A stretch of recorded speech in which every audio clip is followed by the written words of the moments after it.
sit om te sien wat aangaan om my. Ja, ek wil net begin in die eerste plek om net, ja, vir die Here alle eer te gee, vir die voorreg om hierdie droom wat ek gehad het, te kan aan deelneem. Die Freedom Challenge het in my pad gekom op 2003, toe ek nog hier in Robertson gebly het, en ek was op vrolikheid. En die ou wat hierdie ding begin het, was David Wadilaf. En hy het ons gekontak en hy het gevra, ek het nou Piet van Sail was daar of hy kan kom sien. Hy is besig om hierdie event aan mekaar te sit. En ons het die dag, het hy nog van Boesmans Kloof, dis nou daar van Greyton McGregor voetpad deur gehardloop, draf hierna toe, na Vrolikheid toe, en hy het die hele roete gedraf tot in Pietermaritzburg, om die ding nou te beplan en uit te lê. En daar het ek begin dink, maar Jesus, dit is 'n ding wat ek sal graag wil doen. Maar nooit die geleentheid gekry nie, en in 2018 toe ons nou, 2008 toe ons aan Nysberg toe skuif, was aan Nysberg een van die 20 stasies waar die ouens, wanneer hulle in Pietermaritzburg begin ry, deurry na Diemersfontein toe, dis nou in Wellington, soos 'n 2150 km bergfietsroete, maar jy ry seker so 70% en jy loop so 30%, want die res van die tyd is dit met jou fiets wat jy dra, berge uit, klowe af, valleie deur. So dis nie net 'n ryding uit en uit nie. So toe begin ons meer betrokke raak by die Freedom Challenge, en van ons is een van die oornagstasies, en ons begin die ryers ontmoet, en ons maak seker dat hulle kos by ons kry, en Adrie was veral baie betrokke met die koop van die kos en die goed vir die ouens. Maar nog steeds, dit kos oor die R50.000 vir 'n inskrywing. So dit is nie in my budget geval dat ek hierdie ding kan gaan doen nie. En so ontmoet ek toe 'n vriend wat nou amper 'n broer is, Johan Botha, deur 'n gemeenskaplike vriend. En hy het dit in 2024 gedoen. En Johan het in die 3de dag het hy sy ligamente geskeur op die reis.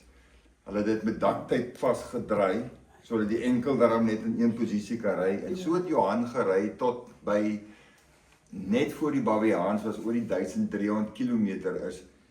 En die dag wat hy afkom met sy fiets, en hy ry in so drif deur, en die drifie wat so laag die ys op, en hy fiets gly, en hy val al sy ligamente van sy skouer af.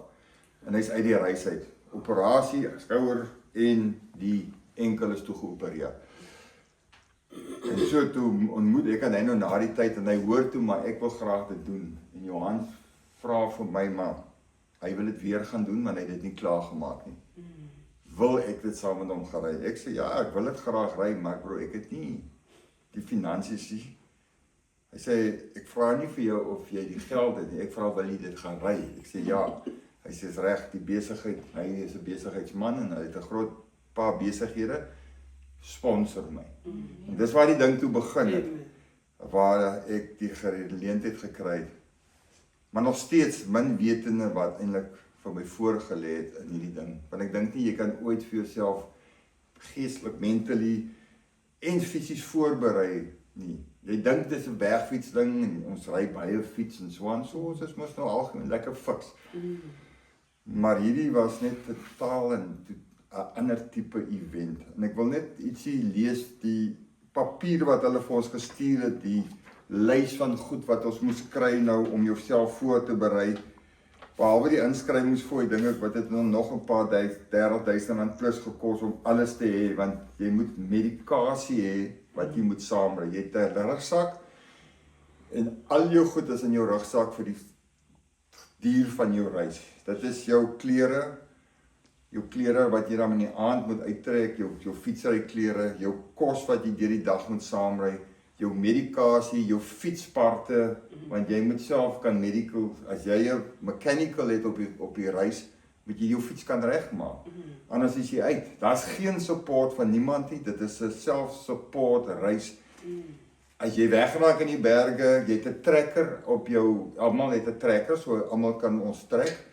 Maar as jy daar bo in Nodees nek ergens iets oorkom, vat dit my 5, 6, 8 ure voor iemand by jou gaan uitkom. So, jy weet, jy is in hierdie ding op jou eie en die kans is baie goed dat as iets gebeur, moet jy self uitkom daar. Dis hoekom ek en hy saam gery, by ons ry alleen, by ons ry in groepe, ek en Johan het besluit ons ry saam. En maar net die papier sê, daar was so paragraafie wat sê, the trial will test you in every way imaginable. Weather, navigation, terrain, and time will conspire to push you to your limits. Yet, within those moments of uncertainty lie the greatest reward. En dit is amazing. Ons was getoets, ek was getoets en Johan. Die probleem is toe ons begin met die reis op 15 Junie, 2 dae voordat Johan begin siek raak. So hy het ingekom met simptome van verkoue en goed. En ons het afsnypunte. Die eerste afsnypunt was Rhodes, ek dink is 8 dae. Die tweede afsnypunt is Hofmeyer daar in die Oos-Kaap, ek dink is 13 dae. En dan natuurlik nou Diemersfontein moet jy hier wees binne 26 dae. Ek dink ons het die eerste op Rhodes het ons in die 8ste dag net gemaak. Want ons het nie ons program soos wat ons wou gery het kan gevolg het nie, want die eerste dag was 'n nagmerrie. Toe ons wegtrek 6 uur in Pietermaritzburg, moes ons deurgery tot op die plaas Ellendale, dis 105 km. Maar ons het nie geweet wat die terrein vir ons voorlê nie. Die navigasie is 'n nagmerrie. Veral in daai KwaZulu-Natal berge. En ek gaan nou vir julle net so 'n idee gee van, ons het 104 van hierdie kaarte gekry. En op hier elke dag se kaart is die instruksies wat jy moet lees. So jy moet ry, stop, jou instruksie lees en as jy hier 'n fout maak, dan is jy op die verkeerde pad. En ek wil net so 'n voorbeeld gee van, ons het die dag gegaan en dan lees die instruksie byvoorbeeld, continue through Newgate, through the buildings to where road changes to concrete and continue slowly down 600 meters of concrete road. It is steeper than you think. Then after the concrete continues on a jeep track for a further 1.2 kilometers to the end down to the Unku River floodplain. Ignore any earlier tracks going down the river. At the end, you need to look for a rough cattle track running along the eastern riverbank 2.1 kilometer. Dan kom jy daar, dan is daar 4 cattle tracks. Maar wat is een van die vat jy nou? Dit is baie vaag die goed gewees en jy weet nie wat die een om te vat nie. Dan kies jy die verkeerde een, dan boende jy in die verkeerde rigting in. En so het ons 'n paar keer verdwaal en dan uiteindelik beagtergekom is verkeerd en dan werk ons maar met haar. So daai eerste dag het ons omtrent dink na 9 die aand by ons plek aangekom. En ek het net vir myself gedink, as dit die eerste dag sou gaan, dink ek nie, ons gaan dit maak nie. Johan is so swak en so siek soos 'n hond. Hy kan nie die spoed hou nie, so ek moes baie vir hom wag en so het die hele week aangegaan en verskriklik swaar gekry die ou, maar hy het vasgebyt. En ek haal my hoed af, hy's 'n Springbok K1 kanoot op sy jonger dae, so hy ken van swaar kry en hy ken van vasbyt. En Johan is 64, ek is 61, so ek is dan so 'n bietjie jonger as hy. Maar ons het net besluit, ons gaan hierdie ding saam begin en ons gaan hierdie ding saam eindig. En tweede dag was 'n groter nagmerrie. Ons het nie eens die halfpad merk bereik nie, as gevolg van Johan wat so siek is. En 9 die aand, toe het nog 30 kilos oor om by ons bestemming te kom vir die aand. Nou elke aand waar jy kom by 'n plek, daar is ten minste veel kos. So die mense maak vir jou kos en hulle sorg dat jy lekker eet, hulle gee vir jou breakfast en dan Dan is jy weer op die pad vir die dag. En ons is toe daar in KwaZulu-Natal se areas, ek ken nie eens die dorpies nie, maar dit is, oral sit die huisiekies, mos nou maar so op die koppe en so aan.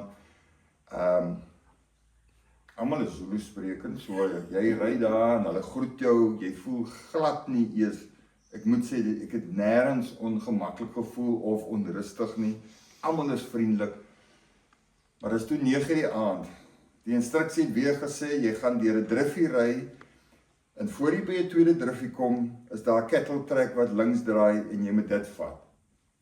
En ons kom toe by 2 driffies, maar dit is toe nie die 2 driffies wat hulle van gepraat het, want die afstande was nie lekker nie.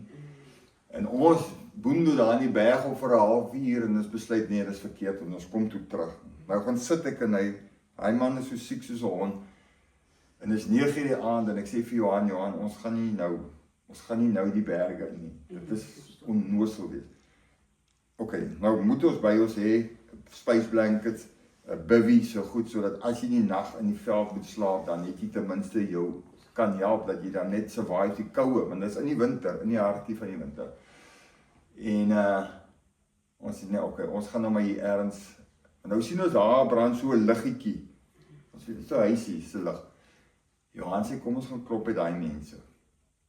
Nou stap ek en hy met die 2 fietsse, ons kom daar aan, ons klop aan die deur, ons staan ons op die stoep, daar gebeur niks nie, Johan klop nou, tweede keer bietjie harder, nou hoor jy binne, hier begin 'n ou hoes, en so aan, derde keer klop hy, die maak iemand die deur oop.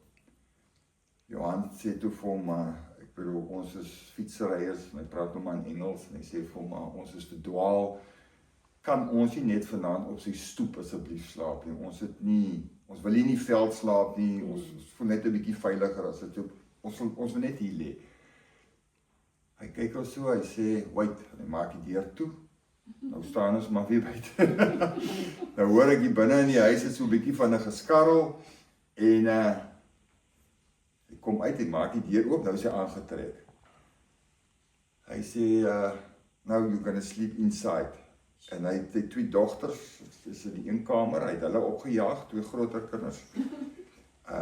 Hulle slaap elkeen in 'n bed, hulle moes toe 'n bed deel, matras vir ons neergesit, hy stap uit, daar's nog so 'n Wendy huis, daar slaap nog 3 kinders, daar 'n matras gaan haal, op die aand toe kry hy binne in die huis 2 matrasse, elkeen 3 komberse, kussings.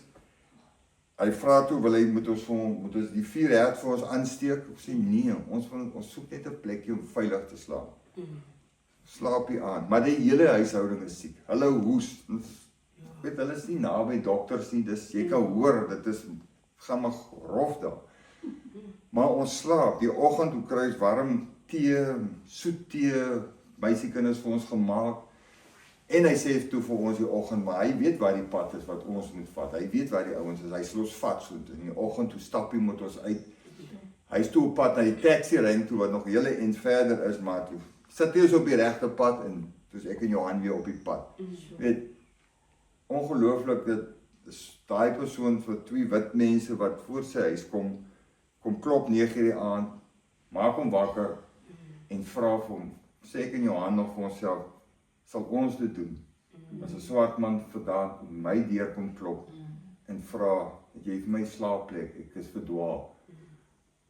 So ja, dit het 'n ou laat baie dink, en ons het net gesê, dit is net die Here wat vir ons, net die regte persoon by die regte huis. Maar ja, ons ongelukkig het, ons het nie sy naam nie, ons het niks van nie, want ons is so, ons probeer net op die trail kom, dat ons kan wegkom, ons is eintlik spyt, maar ja, toe daai tweede dag was ook 'n nagmerrie, en ons is oor passe, waar ons moet stap, ons is deur klowe, ons is oor berge, waar jy nie kan dink, jy met jou fiets moet oorgaan nie, dit is iets ongelooflik. Is daar paadjies of moet jy die fiets op? Ja, is paadjies, dis beespaadjies. Nou die beeste stap sulke diep spore in daai berge in. En dan lê die paadjies so op die terrasse. Ja. En nou weet jy moet in 'n suidoostelike rigting byvoorbeeld instap. Plekke kan jy nie jou fiets stoot en dan stap jy nog maar op die randjies. Ag, ek het hoeveel keer het jy geval met jou fiets en Of jy stel jou fiets op en jy sit hom op jou nek. Daar's 'n manier en dan loop jy nou maar met jou fiets want andersins hakke en die bosse en die takke goed. So ons het byvoorbeeld een dag het ons by die plaas slaapkraans geslaap. En ons is die oggend vroeg weg want ons wil nou kyk of ons dan 'n bietjie tyd kan wen. Maar die navigasie is dat nou sê hulle jy moet kyk vir 2 koppies aan die linkerkant en dit en daar's 'n nekkie in die middel. Maar dit is pikdonker, jy kan nie die goed sien nie. En ons stel 'n heining op wat hulle nou sê jy moet 'n heining vind en dan loop die heining nou en ons dink toe dis die regte heining, maar dit is toe nie die regte heining nie. In plaas van dat ons nou moet oos loop, loop ons noord. En op die einde van die dag loop ons vir 3,5 ure en ons kom uiteindelik weer in 'n pad in, want die ding sê ons kom in 'n pad. En die ding sê as jy nie pad kom, draai jy regs. Ek sê vir Johan, maar Johan, ons is nou weer terug op die pad waar ons vanoggend begin het. Hy sê nee man, dit is onmoontlik. Moenie worry nie, ons is op die regte pad. Nou ry ons. Toe so nader kom na die plaas toe, toe sien ons die plaas wy op slaapkraans. So is terug by die plaas waar ons die oggend begin het. Toe beteken dit ons moet weer van voor af begin en toe is dit nou lig. Toe is nou. Maar ja, ons is weet daai eerste dag as ons die Hella pas uit. Dis 'n 6.2 km se stap met jou fiets want jy kan hom nie ry nie. Dis ou, die pas is te styl. Ons is oor Nodees nek. Ons is op na die ou blou container toe wat oor die 3000 meter bo staan. Jy's uitgestap soontoe. Daai is alles net stap. Fietsdraad stap. En dan kom jy op 'n punt waar jy net dink, ja, wat maak jy hierso? Hoekom doen jy dit? En dan sit jou fiets neer en jy haal jou sak af en dan sit jy daarbo en dan begin jy net so daai natuurskoon bewonder. En dan dink jy net, wow, jy weet, as daar nie 'n God is nie, dan en dan onmiddellik dan sien jy weer in 'n positiewe mode en dan gaan ons weer aan. Kyk, ek moet sê die ondersteuning wat ek gekry het van my familie, my kinders, my broers. Elke keer as ek in die aand in die bed lê en jy's moeg en dan kom maar WhatsApp, dan sit Marlies wat ietsie stuur of Tiaan of my vrou wat van 3 uur af soggens wakker was tot ons in is want sy slaap nie, want sy het net daai trekker dop gehou om te weet of ons alright is. So hulle is almal deur 'n klomp bel. Dan stuur Rian weer vir my soeke motiveringsgoedjies en dan tel jy maar weer jouself op en dan gaan jy maar weer aan. Maar dit was regtig waar een van die tafste goed wat ek in 'n lang tyd gedoen het. Ek dink nie ek kan dit vir iemand beskryf as jy dit nie self doen nie. Ek wil net gou kyk. Ons het 26 dae gehad. Ons het op die eind het Johan hier na ons toe oor die middel is hier na oor die 1200 kilos. Toe begin Johan beter raak. En toe begin het sterker raak en toe het ons begin om al hoe meer langer afstande te doen. Maar ons het 'n paar 130 km, 120 km en toe het ons die een dag met ons Perdeberg oor. Nou Perdeberg, die plaas is Bucklands, dis aan die noorde kant van die Baviaans. En dan moet jy oor die berg stap met jou fiets Bucklands af na Hadley toe, die ander plaas, dis oor die 30 km. Dan jy kan stukkies ry, maar baie stap. En dan daarvan moet jy deurry nou na Marlow toe, die ander plaas wat so 80 km is. So ons het daai dag 120 of 130 gedoen. Maar toe kry ons 'n headwind, 'n voorwind wat vir ons van daai hele 80 km besig gehou het. En Johannes te swak, so ek sit voor, hy sit in my slip en ons ry. Tot ons 50 km gery tot op Stytlerville, tot ons daar by die hotel gou vir ons 'n hamburger en chips en 'n koeldrank gekoop en toe weer die laaste 30 km. Maar daai aand was ek op. Daai aand was ek regtig waar ek het gevoel ek het nie krag nie. En die volgende dag toe moet ons so 160 doen. Van Marlow af deurry toe tot Prins Albert. En dan die volgende dag is dit Swartberg pas uit binne in die hel in. Dit was maar wat ek dink soos wat die tyd aangegaan het, jy begin sterker raak. Jy kan voel jou liggaam is sterker, jou bene is sterker. Jou boude is natuurlik Magor, maar ek bedoel, dit moet hou. Maar dit was, en ons twee, ek dink ons in Johannes ook 'n groot kind van die Here. Ons het elke aand, ons het gebid saam, wanneer ons weggetrek het, ons het saam gesit saans en gebid. Die Here het vir ons die wonderlikste weer gegee. Nou hoor as die ouens wat nou sê maar 5 dae of 6 dae voor ons kry erge reën, erge weer. Kom ons daar uit, dan is ons in die lieflikste weer wat daar weer is. Dan mis ons net al die goed. Toe ons Rhodes weg is, 2 dae later toe sneeu het in Rhodes. Want toe is ons net mooi deur Rhodes en weg. Die ander ding, ek het 'n baie klein sak gehad, so ek het nie baie plek gehad vir my pakgoedie. So ek het 2 baadjies gehad wat skrikkelik duur was want dit is warm goed en ek het hulle vasgemaak op my rug. En ons verdwaal weer eens daarbo in een van die berge en ons sukkel daardeur. Nou ry jy in 'n takke en goed en ergens het die klere gehang en het altyd my baadjies val af. Ag maar toe ons nou eers seker 10 kilos later agterkom, toe kom ek agter my baadjies is weg. En ek sê vir Adrie, ek het my klere verloor. Sy laat weet die reisouens, reisdirekteur, maar ons het so 'n bietjie van 'n probleem. Ek het nie my baadjie, my reënbaadjie is weg, my warm baadjie is weg, ek het niks nie. En as jy iemand jou help of hulle bring vir jou iets, dan word jy gepenaliseer daarop. So toe sê hulle, nee, maar as jy in Rhodes kom, daar is so 'n winkeltjie daar, hulle verkoop baadjies. Ek wil maar gaan kyk daar. Kom ons nou uiteindelik 2 dae later in Rhodes aan. En ek gaan na die hotel toe, daar waar ons slaap, en ek vra, het julle dit? Ja, nee, hulle vat my toe daar na die, maar dit is almal tweedehands ou baadjies, jy koop R200 'n baadjie, nou gaan ek deur hierdie baadjies, maar daar is nie eintlik iets wat regtig waar geskik is vir wat ek nodig het nie, en maar ek kry toe 'n baadjie, en ek vra vir die mannetjie, want hulle was toe ons klere, ek sê, kan jy nie sommer die baadjie vir my was nie. In die meantime sit ons nou in die bar, want hulle gaan nou ons kos vir ons bring daar, ek en Johan sit toe daar en drink 'n koeldrank. Hier stap 'n man en sy seun in, so groter gepan. Ek sien hy het 'n Woester nommerplaat. Ons begin gesels en hy vra waar hy ons ry en alles. Hy is die eienaar van die Jagers, die klerewinkel. En dit kom toe, maar hy is ook die eienaar van Amatunzi, die bank van waar Martin van Tonner en Patricia gewerk het.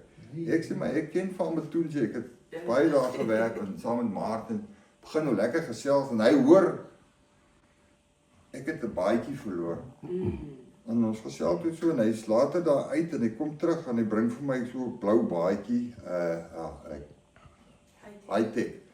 Hy sê vir my pas dit aan en ek vat die baadjie en ek trek dit aan en dit pas perfek.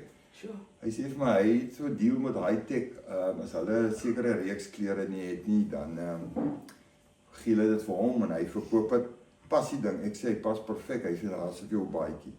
Hy het die ding in die kar gegooi, pas hom nie eers nie. So hy het daar gelê en daar bless hy my met 'n baadjie en daar's met toe hoef ek nou nie meer toe gee jy ou baadjie terug vir die man daar so ek sê jy kan my jou baadjie hou. Ja. En maar ja, daar's hoeveel keer en ons was in die berge dan loop ons en as ons verdwaal dan loop jy hierdie klein seentjies raak wat by die bokke en die goed kyk. En eendag toe stap ons ook en ons is nie seker of die pad, ons kry die kleintjie, my ding mannetjie is net so groot. Ek dink hy is so 12, 11 en ek begin met hom praat, maar hy kan toe Engels praat. En ek weet dit is skoolvakansie. Ek sê vir hom as jy school holiday, hy sê ja, hy help sy pa. Ek sê ek sê maar jy hoe oud is jy? Wat 12? Hy sê nee, hy is 17. Ek sê maar jy's klein. Hy sê ja, sy pa is ook so klein sê hy. Ek sê ken jy die roete uit? Hy sê ja, ek ken die roete. Hy sê ons vat vir 'n uur vat hy ons toe daar uit in die berg en hy vat ons op die regte roete en hy sit ons op die pad en daar is weer. So ja, ons het, ek moet sê, baie keer dit is net wanneer dinge begin lyk of 'n ding dan is daar iemand wat ons vat of iemand help ons van die kant af. So ja, ek gaan nou nie verder te veel sê nie want ou kan aanhou met al die goed wat ons beleef het en wat ons gesien het en maar ek moet net gou kyk. Ja, die mechanicals, wat ek net sê, ek is swak as dit kom met dit, maar weer eens, Johan was die ou, as dit nie vir hom was nie, weet ek het 'n ketting gebreek, ek het my radkabel het gebreek, my voorbriefblokke het opgepak wat ons moes insit, sy wiel het gebreek, hy het op 'n kol 12 km gestap met sy fiets, want sy wiel is gebreek. Toe kom ons op Hofmeyer en toe reëls vir 'n wiel, ons het toe 'n 4 uur penalty gekry, maar dis fyn, sodat ons net weer op die pad is. Maar op die einde van die dag het ek en Johan die ding klaar gemaak in 24 dae. Ons het eintlik nog 'n dag en 'n half nog spaar gehad ten spyte van sy siektes, ten spyte van al die meganiese probleme wat ons gehad het. En ons het die ongelooflikste band tussen mekaar ontwikkel. Ons het mekaar nie regtig geken nie. Een of twee keer ontmoet in Swan. En dit was net 'n ongelooflike trip. En ons het nie die hele tyd kan ons net altyd sê ons het nie die Here se hand op ons op hierdie trip gewees.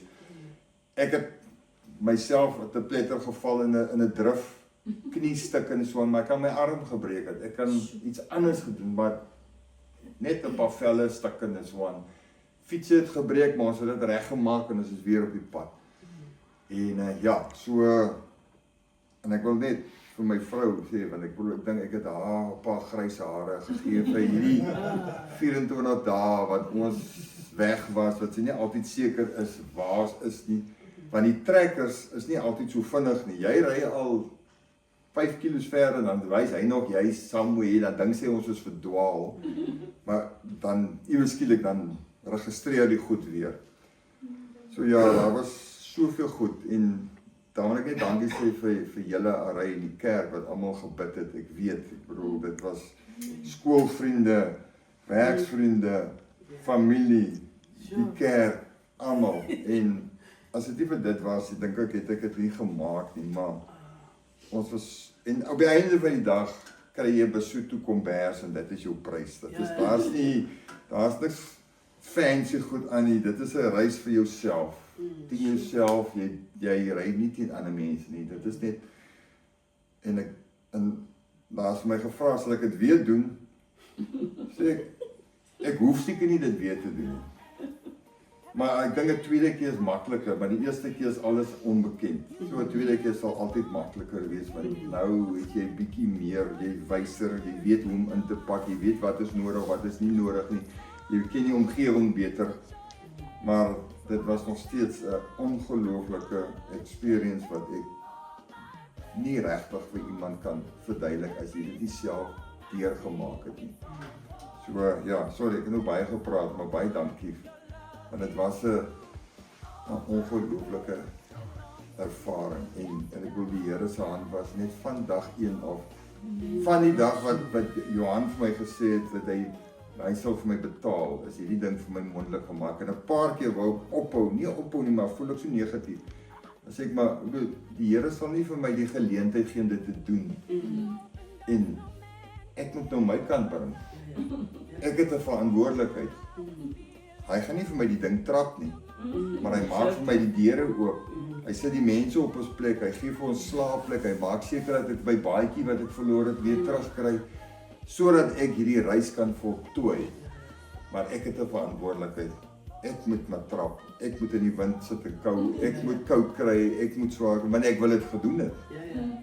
Maar hy was daar al die pad op ons. En daarvoor kan ek net van dankie sê. Baie dankie.